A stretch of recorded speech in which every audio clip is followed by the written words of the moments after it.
Can I get my backpack? Yeah.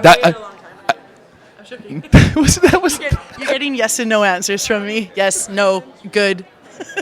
I hope not. No, I love talking to you so much. We're here with Coach Shannon Winzer after Canada's 3-1 loss to the USA here in week number 2 of the VNL in Arlington.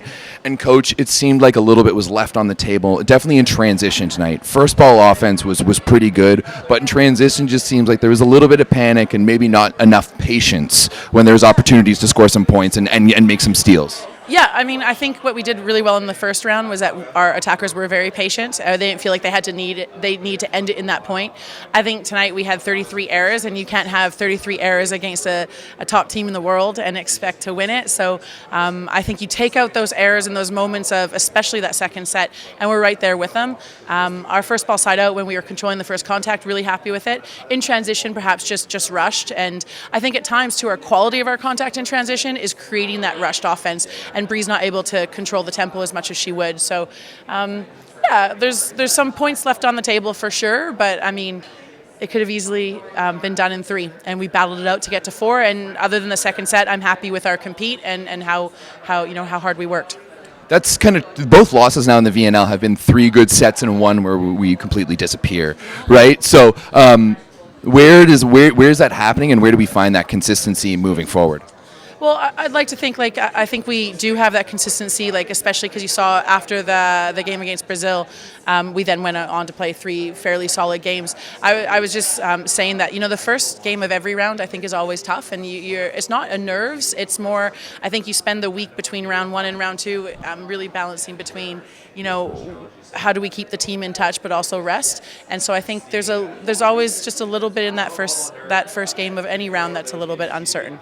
And yeah, I think our consistency's improved a lot. Now, for you specifically, Rob asked me this throughout the game, but do you ever look down, when you're playing USA, do you ever look down and you're like, oh shit, I'm playing against Karch, I'm going toe to toe with Karch? And does that I feel like for you that might fire you up more than anything. You love that opportunity to go against, oh, what happened to our lights? All right. Oh, there we go. I feel like you love that opportunity to go against what we think is the GOAT in our sport. I mean, Karch is phenomenal. I don't think I look across the net at anyone and go, oh, wow, I want to beat that person. I think I have so much respect for Karch and so much respect for so many coaches that we get to compete against.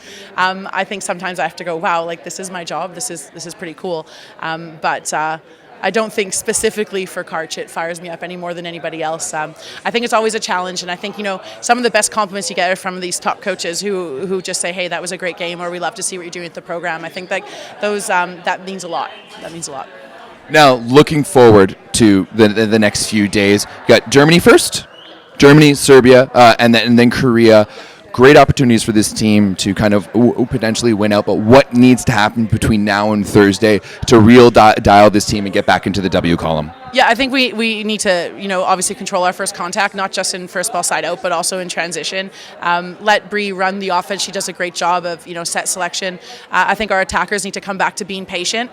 And I think we're doing a good job of our block D assignments when it's in system and we're in the 1 or 2 rallies. But as the rally goes on and we get to that third contact, that's when we're starting to break down a little bit, chase the ball a little bit, get a little bit undisciplined, move a little bit more, and then we're missing some points there. So I think just clean that up a little bit as the rally progresses. That would be another thing. Our serving continues to be a lot better this year, I think, than previous years. Way better. So we want to make sure that no matter who we're playing, no matter what we feel with regards to pressure, that we're able to keep that aggression from the baseline, because I'd like to think that we're a pretty good blocking team, and if we can do our job from there, we're a tough team to hit around. So. I mean, serving has been fantastic this year. If we go back to the Dominican game, how you guys finished it out, at the China game, how you finished it out, it's been incredible. Right, tonight we saw, first and foremost, last week 1, we saw Julia Merman as the libero. Tonight you went with Casey Yost. What was the decision there? Merman played great in week number 1. Do we just want to see Yost in the different colored jersey? Was that the opportunity? Or because you were running that where you subbed in Merman in terms of the middle, and then you were also putting Yost in there. Is that ability to keep 3 defenders in the back row and also have Merman potentially as an outlet for the pipe?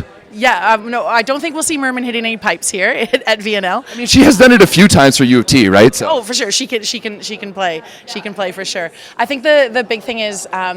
For us to make that decision, both Liberos are so close. And so I think at times you're going to see one Libero just take off and we're going to go with them. And then we gave Casey an opportunity against Thailand and she had great passing numbers and she continued to pass well all this week. So we felt confident going with her as the number one Libero.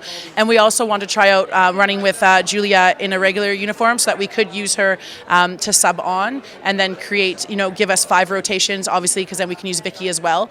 Still use Vicky as we have been in previous rounds and then we can have 5 rotations of strong passing there. So trying something new, but I think throughout the whole summer, just like you'll see last summer, you'll see us move between the 2 Liberos and we're just going to run with whoever's hot. Love that. I mean, both of them have showed up. I thought Julia was fantastic in week number 1, and I thought Casey was fantastic. She made a few clutch digs down the stretch. There was a few of them where she was making digs, and we were letting hang her out to dry in transition, and it was Rob knows. I was getting a little frustrated. But finally, to wrap it up, when we look at the progression from this team from 2021, their first VNL, until now.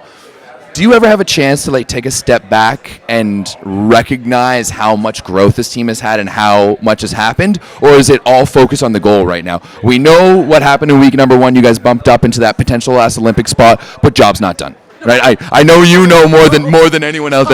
Job is so far from done. Everyone, please stop sending me ranking points and please stop sending me where we sit on the world rankings. I don't want to see it. I'm sure you already know. We know. And we're very much focused on Paris. I think on the days where things don't go your way, I absolutely take a step back and go, look how far we've come. It's not enough. We didn't come this far to only get to here, right? So I think it's important that on the rough days you keep perspective, but we have our eyes firmly set on Paris. This is happening for sure. I love it. I love the confidence. Well, Coach, I'm a little disappointed that the only time I may be able to get to talk to you, I have to wear this atrocity. I lost a bet, but hey, this is how much I believe in my team. I make bets that's going to leave me to this, but I will have to say one thing, that regardless what happens in terms of qualification, regardless of what happens rest of this summer, I think I can speak for the rest of the camera that we're immensely proud of what you have done with this team and what this team has done over the course of the past few years. It's been such an honor to watch this team. If you had told me in 2021 that this team would be in a spot to potentially qualify for the Olympics, I wouldn't have believed you, and that is full credit to you and your staff and your team, and so thank you, and we're very, very proud of what this team has done. I appreciate it. That means a lot. We have a great staff behind me, and the athletes, they're working hard in pro, so I really appreciate it. Thanks a lot, Coach. Thanks. Oh, okay. Thanks, guys.